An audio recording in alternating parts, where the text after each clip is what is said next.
Student, कैसे हैं आप सब। आज मैं यहाँ आपकी कंचन मैम आज फिर से आप सभी के लिए हिंदी विषय लेके आई हूँ। आज हम हिंदी विषय के व्याकरण में विशेषण किसे कहते हैं, इसकी परिभाषा और इनके भेदों की भी पहचान करना सीखेंगे। जैसा हमने पिछली कक्षा में पढ़ा था संज्ञा किसे कहते हैं, संज्ञा के कितने भेद होते हैं, हमने साथ ही साथ सर्वनाम को भी पढ़ा था और सर्वनाम की परिभाषा और इनके भेदों को भी पहचाना था। आज पिछली कक्षा में हमने क्या पढ़ा, पहले हम इस पे चर्चा कर लेते हैं। तो पिछली कक्षा में हमने संज्ञा पढ़ा था, जो शब्द किसी व्यक्ति, वस्तु, स्थान, भाव आदि का बोध कराते हैं इसे संज्ञा कहते हैं। संज्ञा के हमने कितने भेद पढ़े थे बच्चों? 3 भेद पढ़े थे। पहला था व्यक्तिवाचक, जिसमें किसी विशेष व्यक्ति, वस्तु, स्थान का बोध करने की बात की जाती है, तो इसको हमने किसके अंतर्गत पाया था? व्यक्तिवाचक संज्ञा के अंतर्गत। दूसरा पॉइंट हमने पढ़ा था जातिवाचक। जातिवाचक में क्या था? जो शब्द किसी व्यक्ति, वस्तु, स्थान की संपूर्ण जाति का बोध कराते हैं वह जातिवाचक संज्ञा के अंतर्गत आता है। जातिवाचक संज्ञा के हमने 2 भेदों को भी पढ़ा था। एक था द्रव्यवाचक, जिसमें किसी पदार्थ, धातु, द्रव आदि का बोध होता है, वह द्रव्यवाचक संज्ञा होती है। और दूसरा क्या भेद था इसका? समूहवाचक संज्ञा। समूहवाचक में क्या था? जब हम किसी के एक साथ समूह, जिसका साथ एक साथ हम जिसको लेके बात करते हैं, जैसे कि उदाहरण के लिए फूलों का गुलदस्ता बहुत अच्छा है, तो फूलों का गुलदस्ता किस में है? एक समूह में है, तो ये किस में आएगा? समूहवाचक संज्ञा में आएगा। तीसरा पॉइंट क्या था हमारा? भाववाचक, जिसमें हम किसी व्यक्ति, वस्तु, स्थान इन सभी के गुण, दशा व भावों को बताते हैं। ये किस में आता है? भाववाचक संज्ञा में आता है। हमने सर्वनाम भी पढ़ा था।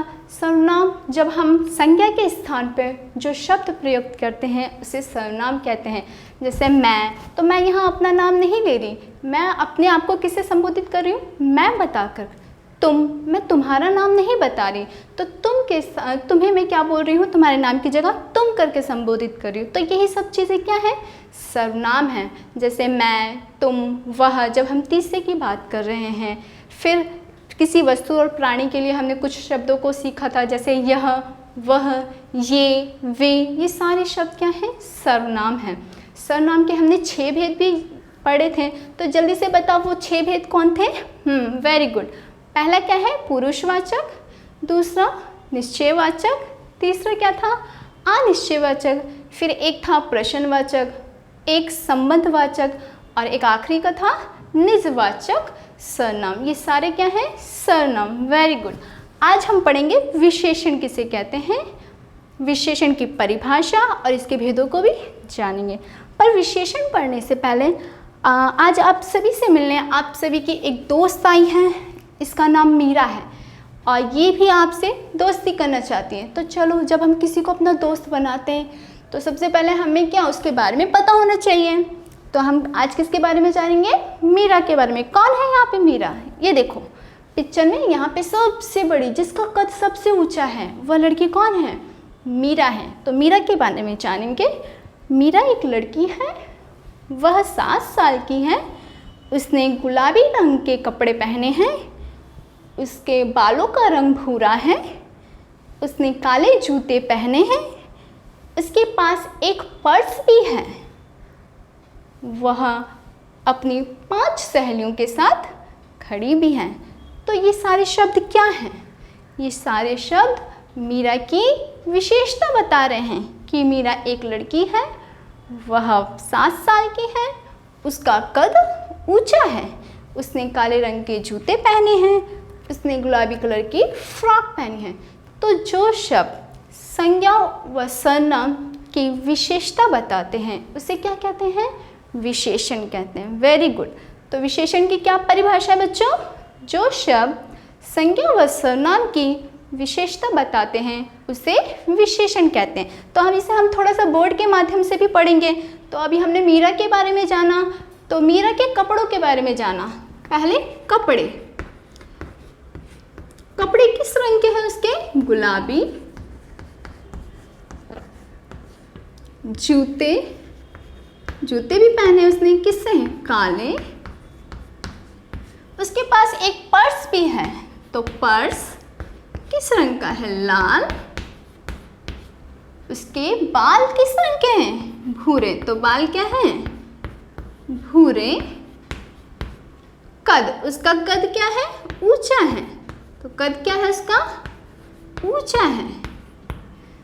तो ये सारे शब्द जो कि मीरा की क्या बता रहे हैं? विशेषता बता रहे हैं। तो गुलाबी रंग की तरफ से विशेषता बता रहे हैं, काले रंग है विशेषता बता रहा है, ऊंचा उसकी विशेषता बता रहा है। तो जो शब्द संज्ञा व सर्वनाम की विशेषता बताते हैं, जो शब्द संज्ञा व सर्वनाम की विशेषता बताते हैं उसे विशेषण कहते हैं।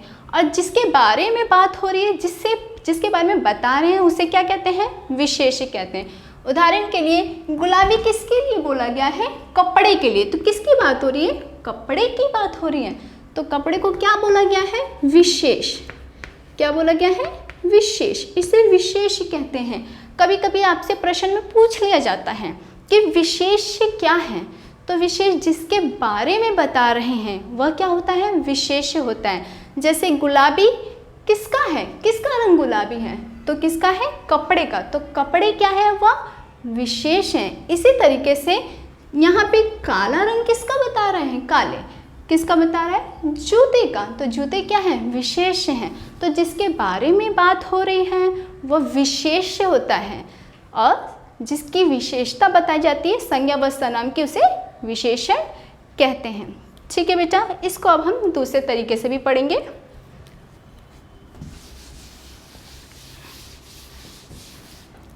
हमारे पास विशेषण में कभी कभी पूछा जाता है कि विशेषण क्या होता है। तो ये सभी बच्चे जानते हैं कि संज्ञा व सर्वनाम की विशेषता बताने वाले शब्द को विशेषण कहते हैं।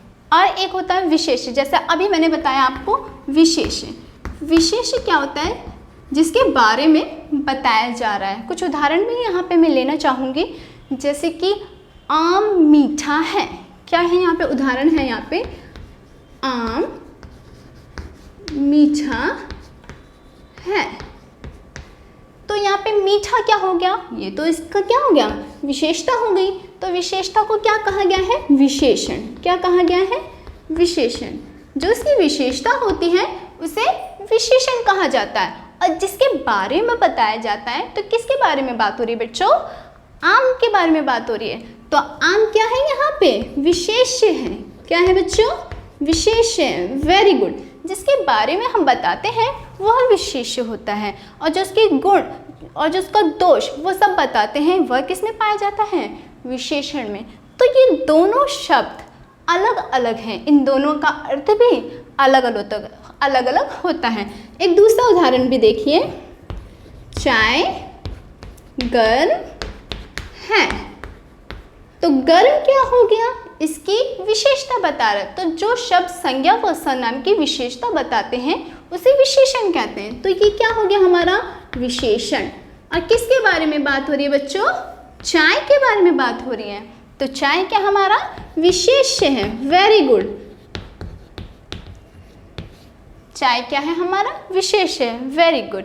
इसी तरीके से अभी आपने सीखा, एक तो आपने सीखा विशेषण किसे कहते हैं, दूसरा आपने सीखा विशेष क्या किसे कहते हैं, और तीसरा जब हम विशेषण पढ़ते हैं तो इसी के साथ एक प्रविशेषण भी शब्द जुड़ जाता है। तो हम प्रविशेषण को भी समझेंगे कि वो प्रविशेषण क्या है। प्रविशेषण, प्रविशेषण। तो प्रविशेषण वह शब्द होता है जब हम विशेषण की भी विशेषता करते हैं, तो वह क्या होता है? प्रविशेषण होता है। जैसे अगर मैं बोलूं आम मीठा है, तो ये क्या है? मीठा विशेषण है। ठीक है, इसमें विशेष्य क्या हो गया? आम की बात हो रही है, तो ये विशेष्य हो गया। लेकिन अब मैं इसमें प्रविशेषण देखूंगी। प्रविशेषण क्या होता है? जब मैं मीठे की भी और विशेषता बढ़ा दूं और उसके गुण बढ़ा दूं, तो वो क्या हो जाता है? प्रविशेषण। उदाहरण से समझेंगे, आम बहुत मीठा है। यानी कि मैंने ये तो है, ये तो तय है कि आम मीठा है। तो मीठा क्या हो गया? उसकी विशेषण। ये क्या हो गया? विशेषता हो गई। तो ये क्या चला गया? विशेषण में चला गया। क्यों? क्योंकि यहाँ पे मीठा बताया गया है। अब बोला गया है कि बहुत मीठा है। क्या बोला गया है? बहुत मीठा है। आम बहुत मीठा है। तो यहाँ पे बहुत जो शब्द हो रहा है इसकी विशेषता और बढ़ा दे रहा है। तो यही जो और विशेषता बढ़ा दे रहा है ये आपका क्या हो जाता है, प्राविशेषण हो जाता है। बिल्कुल ठीक। एक और उदाहरण समझते हैं हम प्राविशेषण का। जैसे राम बहुत मेहनती है। क्या है, राम बहुत मेहनती है। एक तो यहाँ पे है कि राम मेहनती है, ये तो विशेषता बता रहा है। तो जो शब्द संज्ञा व सर्वनाम की विशेषता बताते हैं उसे विशेषण कहते हैं। तो विशेषण क्या हो गया, मेहनती हो गया। लेकिन बहुत क्या हो गया, प्रविशेषण हो गया, क्योंकि वो मेहनती तो है लेकिन बहुत मेहनती है।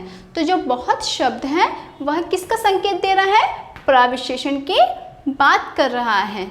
ठीक है बच्चों, ठीक है बच्चों। तो जाना आपने क्या है हमारे पास, हमने मीरा के बारे में समझा, मीरा के गुणों के बारे में हमने जाना। जो शब्द संज्ञा व सर्वनाम की विशेषता बताते हैं उसे विशेषण कहते हैं, हमने विशेषण पढ़ा। हमने प्रविशेषण को जाना और विशेषण जिसके बारे में बताते हैं वह विशेष हैं। तो बच्चों भूलोगे नहीं, वेरी गुड। अगर आप चाहो तो इनकी परिभाषाओं को आप अपनी कॉपी पे भी लिख सकते हो जिससे कि ये आपको याद रहें। अब हम बात करते हैं विशेषण के भेदों पर। तो हम इस चार्ट की तरफ देखते हैं। विशेषण, विशेषण के कितने भेद होते हैं, इसे विशेषण के भेद बोल लीजिए या प्रकार बोलिए, दोनों बात सेम है। तो विशेषण, विशेषण के 4 भेद होते हैं। पहला होता है गुणवाचक, हम एक एक करके समझेंगे। दूसरा संख्यावाचक, तीसरा परिमाणवाचक और चौथा सार्वनामिक, सार्वनामिक विशेषण। ये चारों क्या हैं, विशेषण के प्रकार हैं। तो पहले हम गुणवाचक को समझते हैं। तो गुणवाचक में जैसे कि हमें नाम से ही बोध हो जा रहा है कि इसमें केवल गुणों की बात हो रही है, परंतु ऐसा नहीं है। बहुत सारे बच्चों को इसमें कन्फ्यूजन हो जाता है कि गुण है तो केवल गुणों को ही लिया जाता है, पर ऐसा नहीं है। गुणवाचक में, विशेषण में हम जैसे किसी के गुण, दोष, रंग, आकार, प्रकार, इन सभी को हम गुणवाचक विशेषण में लेते हैं। तो गुणवाचक की हम पहले बात कर लेते हैं। गुणवाचक विशेषण, गुणवाचक में किसे लेते हैं, जैसे कि हम किसी के गुणों को, किसी के दोष, रंग, आकार और दशा, दशा स्थिति, इन सभी को हम किस में रखते हैं, गुणवाचक में रखते हैं। जब किसी संज्ञा व सर्वनाम के गुण, दोष, रंग, आकार व दशा स्थिति आदि की बात करें तो वह किसके अंतर्गत आ जाता है बच्चों, गुणवाचक के अंतर्गत आ जाता है। हम ये भी जानेंगे कि गुणवाचक में क्या क्या चीज़ें होती हैं, जैसे मीठा, ये तो इसका गुण है, आम मीठा है तो ये गुण है मीठा। अच्छा है ना, ये गुण है। होशियार, ये किसी बच्चे का गुण है कि वह होशियार है। दोष में हम किन को ले लेते हैं, जैसे कड़वा, मूर्ख, झूठ या फिर झूठा। कोई बच्चा अगर झूठ बोल रहा है, वह झूठा है तो वह भी क्या है, उसका दोष है। रंग में ले लेते हैं, जैसे कि हमने मीरा के रंग को भी देखा था, उसने गुलाबी रंग के कपड़े पहने थे, हम उसकी विशेषता ही तो बता रहे थे, है ना। और उसने काले रंग के जूते पहने थे, उसके बालों का रंग भूरा था। तो हम गुणवाचक में ऐसी चीज़ों को लेते हैं जिसकी हम रंग की बात कर रहे हैं। तो रंग में हम क्या क्या ले सकते हैं, भूरा, काला, नीला, ये सब हम किस में लेते हैं, रंग में लेते हैं। आकार की बात करते हैं, ऊंचा, नीचा, छोटा, बड़ा, ये सब क्या है, आकार। और दशा स्थिति, जब हम किसी के दशा को देख के बताते हैं, मोटा, पतला, है ना, ये सब किस में आ जाता है, दशा में आ जाता है। जैसे कि मोटा,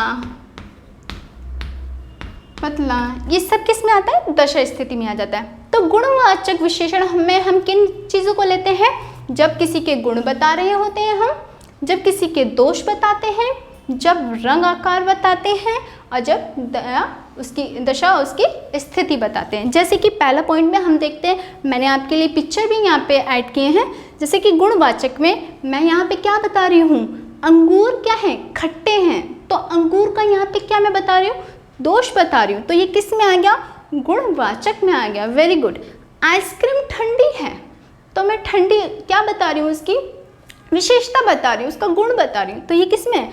गुणवाचक में आ गया। इसी तरीके से हम एक दो और एग्जाम्पल्स देखते हैं। अगर आप नोट करना चाहें तो आप इसे अपनी नोटबुक में नोट कर सकते हैं। इसके बाद एक दो एग्जाम्पल्स और देखते हैं हम गुणवाचक का। उदाहरण के लिए गुण की हम बात करते हैं। चाय मीठी है, तो ये क्या आ गया? गुणवाचक विशेषण में आ गया। इसी तरीके से कोई दूसरा दोष की बात कर लेते हैं।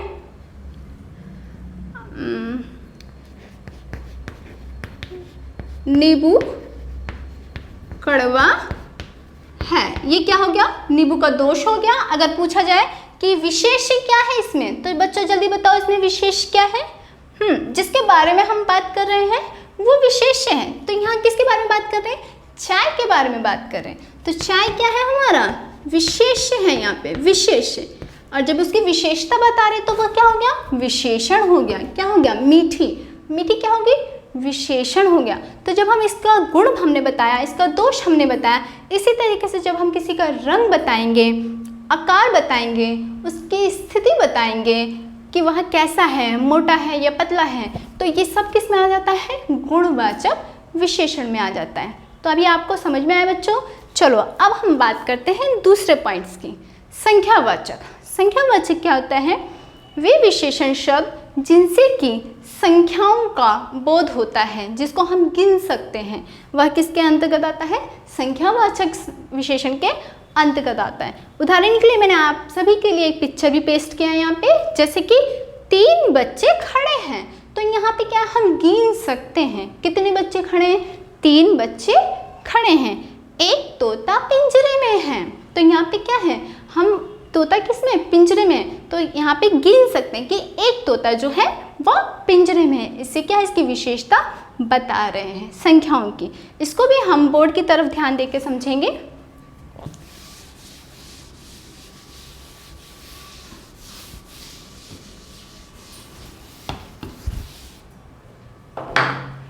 अब बात करते हैं हम संख्यावाचक की।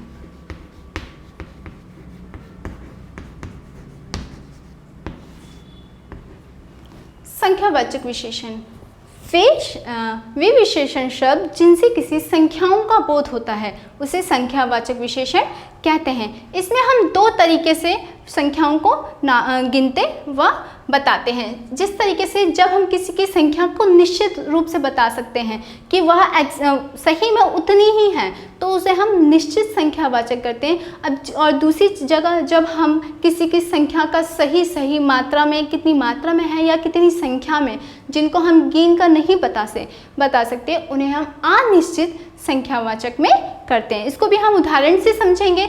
संख्यावाचक में जब हम निश्चित संख्या की बात करें, निश्चित संख्यावाचक, जब हम निश्चित हो कि हमें यहाँ पता है कि 3 लड़के खड़े हैं तो 3 ही लड़के खड़े हैं, वहां पे चौथा कोई नहीं है, तो वह किसके अंतर्गत आएगा? निश्चित संख्यावाचक विशेषण के अंतर्गत आएगा। इसी तरीके से एक और उदाहरण समझते इसका। मेरे पास 2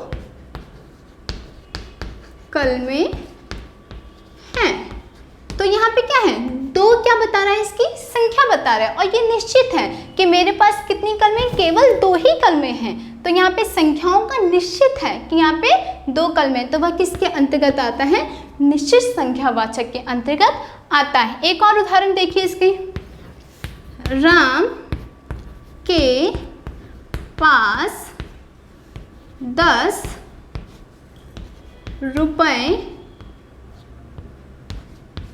हैं। राम के पास क्या है? 10 रुपए हैं। तो यहाँ पे क्या है, 10 रुपये क्या बता रहे हैं, राम के पास है। ये निश्चित है कि राम के पास 10 रुपये हैं। इसी किसके अंतर्गत रखा गया है, निश्चित संख्यावाचक के अंतर्गत रखा गया। अब हम बात करते हैं अनिश्चित संख्यावाचक की।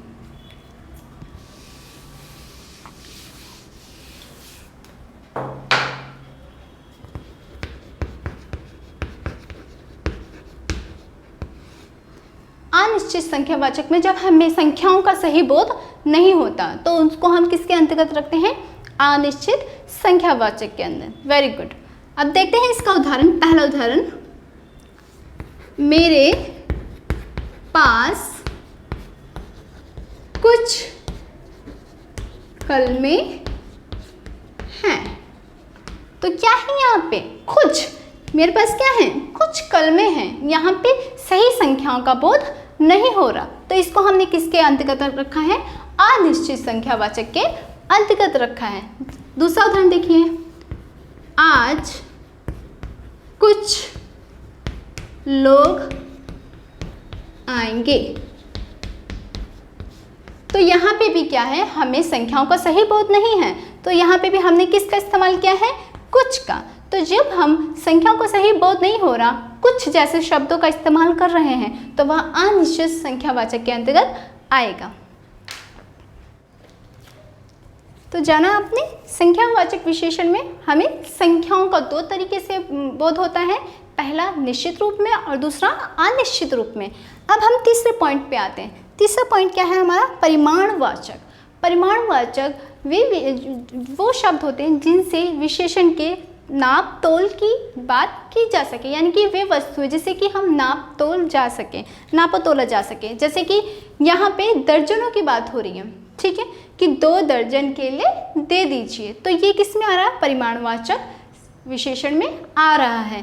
कुछ जूस का गिलास दीजिए, तो ये भी किस में आ रहा है, परिमाणवाचक विशेषण के अंतर्गत आ रहा है। तो परिमाणवाचक विशेषण में हम उन शब्दों को लेते हैं जिसमें कि नाप तोल की बात की जा रखी है। इसमें भी हम 2 तरीके से करते हैं। एक तो पहला, जैसे कि अगर मैंने बोला कि मुझे 5 किलो अनाज दे दो, तो 5 किलो अनाज में मैंने गिनती तो बता दी कि मैंने परिमाण भी हो गया मेरा कि मुझे 5 किलो क्या चाहिए, अनाज चाहिए। तो वह भी किसके अंतर्गत आ गया, निश्चित परिमाणवाचक के अंतर्गत आ गया। लेकिन अगर मैं जब दूसरी तरफ बात करूं कि मुझे कुछ अनाज दे दो, तो वह किसके अंतर्गत आ गया, अनिश्चित परिमाणवाचक के अंतर्गत आ गया। बिल्कुल ऊपर की तरफ यहाँ पे हम किसकी बात कर रहे हैं, नाप तोल की, लेकिन ऊपर हमने किसकी बात करी, संख्याओं की। ठीक है, अभी क्लियर है। यहाँ पे हमने किसकी बात करी, जिन वस्तुओं को, जिन चीज़ों को हम नाप तोल किया जा सके या करते हैं, उनकी जब विशेषता बताते हैं तब वह किसके अंतर्गत आता है, परिमाणवाचक के अंतर्गत आता है। इसको कुछ उदाहरण से समझेंगे।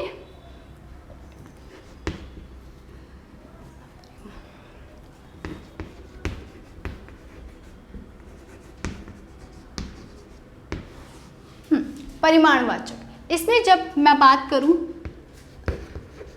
निश्चित परिमाणवाचक की,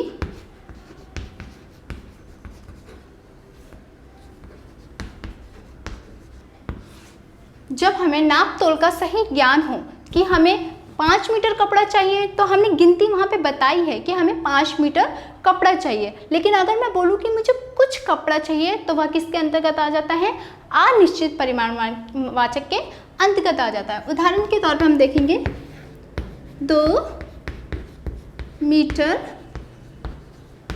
कपड़ा दो, तो यहाँ पे क्या है, निश्चित है कि हम कितने मीटर की बात कर रहे हैं, 2 मीटर कपड़े की बात करें, तो कपड़े को हम नाप सकते हैं। हाँ, तो जितनी भी चीज़ों को नापा व तोला जा सके वह किसके अंतर्गत आता है, परिमाणवाचक विशेषण के अंतर्गत आता है। इसका दूसरा उदाहरण देखिए, 2 लीटर तेल दो, ये भी किसके अंतर्गत आता है, 2 लीटर है। यहाँ पे हम दिखा रहे हैं, परिमाण दिखा रहे हैं कि हमें नाप तोल जो हम कर रहे हैं किसका, 2 लीटर का, तो वह किसके, निश्चित परिमाणवाचक के अंतर्गत आ गया कि ये निश्चित है कि ये क्या है, 2 लीटर हमें चाहिए। जब हम नाप तोल की बात करें चीज़ों की, तो परिमाणवाचक के अंतर्गत आता है। और परिमाणवाचक में भी 2 भेद होते हैं। पहला, निश्चित परिमाणवाचक, जिनको हम नाप तोल सही से कर सकें, संख्याओं को बता सकें और दूसरा क्या आता है, अनिश्चित परिमाणवाचक। उसका भी कुछ उदाहरण देखेंगे।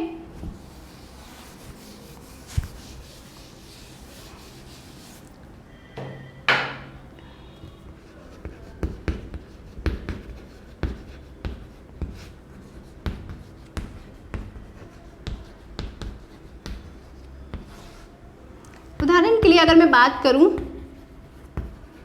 कुछ चावल दो, यहाँ पे क्या हो रहा है, मैं कुछ जैसे शब्दों का प्रयोग कर रही हूँ। तो यहाँ पे मैं गिनती नहीं बता पा रही हूँ, परिमाण नहीं कर पा रही हूँ, चावल को नाप तोल नहीं पा रही हूँ, तो ये किसके अंतर्गत आएगा, अनिश्चित परिमाणवाचक के अंतर्गत आ जाएगा। लेकिन ये अगर नापा तोला तो जाता है, इसीलिए हमने किस में रखा है, परिमाणवाचक में रखा है। लेकिन अनिश्चित में क्यों बोल रहे हैं, क्योंकि यहाँ पे क्या हो रहा है, कुछ की बात हो रही है, क्योंकि यहाँ पे हमने बताया नहीं कि हमें कितनी मात्रा में चावल चाहिए। दूसरा उदाहरण देखो, कुछ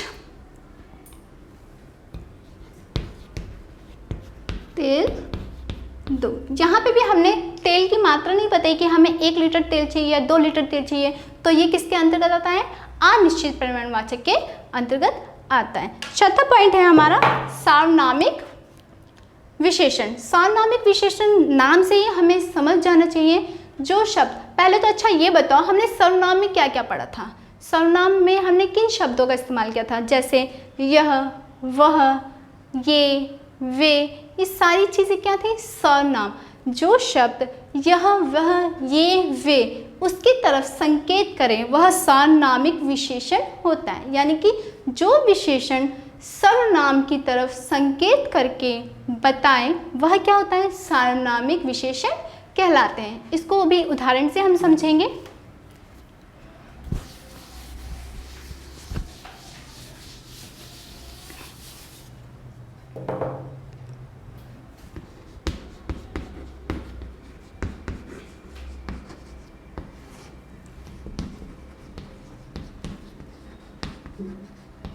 सार्वनामिक विशेषण, जैसा अभी मैंने बताया कि जब हम सर्वनाम की तरफ संकेत करते हैं तो वह सार्वनामिक विशेषण बन जाता है, उसकी विशेषता सर्वनाम करते हैं। यहाँ पे संज्ञा और सर्वनाम दोनों का काम एक ही है, लेकिन जब सर्वनाम पहले रखा जाए तब उसको हम सार्वनामिक विशेषण के अंतर्गत रखते हैं। उदाहरण से समझिए, जैसे यह घर मेरा है, तो यहाँ पे सर्वनाम क्या है, यह, जैसे मैंने पिछली कक्षा में बताया था।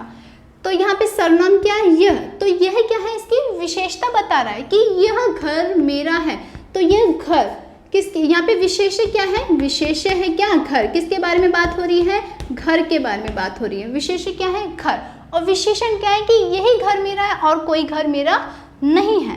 तो ये क्या है, इसकी विशेषता है, क्या है, इसकी विशेषण हो जाता है। जिसकी विशेषता बताएं उसको क्या कहते हैं, विशेषण कहते हैं। तो यहाँ पे क्या है, जब सर्वनाम का पहले प्रयोग किया जाए वही क्या कह लेते हैं, सार्वनामिक विशेषण कहलाता है। दूसरा पॉइंट भी इसका समझते हैं, ये पुस्तकें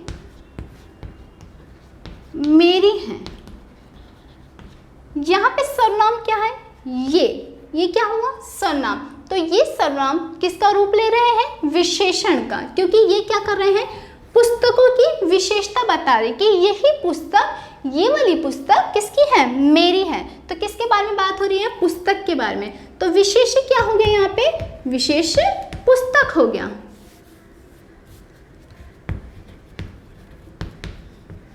विशेष्य क्या हो गया, हमारा पुस्तक हो गया, और विशेषण क्या होगा, ये कि यही पुस्तक किसकी है, मेरी है। ये क्या हो गया, विशेषण हो गया। ठीक है बच्चों, जो शब्द सर्वनाम की तरफ पहले संकेत करते हैं उसे सार्वनामिक विशेषण कहते हैं। ठीक है बच्चों, तो देखा बच्चों आप सभी ने, हमने क्या पढ़ा है अभी, विशेषण पढ़ा। तो विशेषण क्या है, जो शब्द संज्ञा व सर्वनाम की विशेषता बताते हैं उसे विशेषण कहते हैं। तो अभी हम थोड़ा सा और इसको समझते हैं अपने इस चार्ट के द्वारा।